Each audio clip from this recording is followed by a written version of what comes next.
Assalomu alaykum.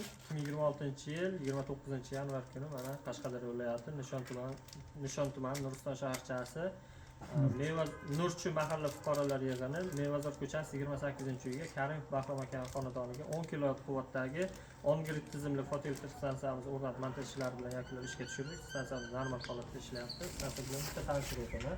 Stansiyamizga 14 ta Trina Solar 715 wattlik akkumulyator panellar o'rnatildi. Undan tashqari on-grid D invertorimiz o'rnatilgan va zashtalar to'liq qilib qo'yilgan. Bu yerda DC предохранительlar, DC avtomat va chaqmoqda himoya bo'lgan uzib himoyalari ham va asl tomondan ham zashtalar to'liq qilib qo'yilgan.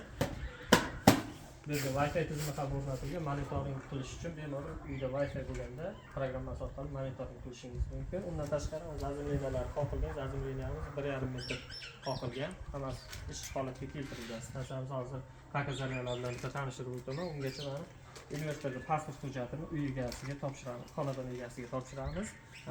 Mabodo garantiya tarzida, ya'ni servis xizmati yoki almashtirish to'g'ri kelsa, aynan mana shu pasport hujjati, undan tashqari korobkadagi seriya nomeri va invertor seriya nomerlari orqali to'g'rilash ishlari amalga oshiriladi. Invertor pakazlari bilan tanishtirib o'taman. Shartnomamiz 3-bandi, garantiya bandi hisoblanadi. Uni o'zingiz bir tanishib ko'rasiz. Ya'ni hamma taraflarni o'qib tanishib chiqasiz. Tak, invertorimiz ishlab chiqarayotgan quvvat 975 kWh chiqaryapti hozir. Normal holatda ishlayapti. Mana bugun ishchi holatga keltirildi. Tarmoq kuchlanishimiz 268 volt bo'lyapti. Fazani tushirmasangiz bo'lmaydi. 270 ga chiqqandan keyin hozir shuni tashlaveradi birdaniga. Boshqa tomonlama hammasi bo'lgan. Ishchi holatga keltirilgan.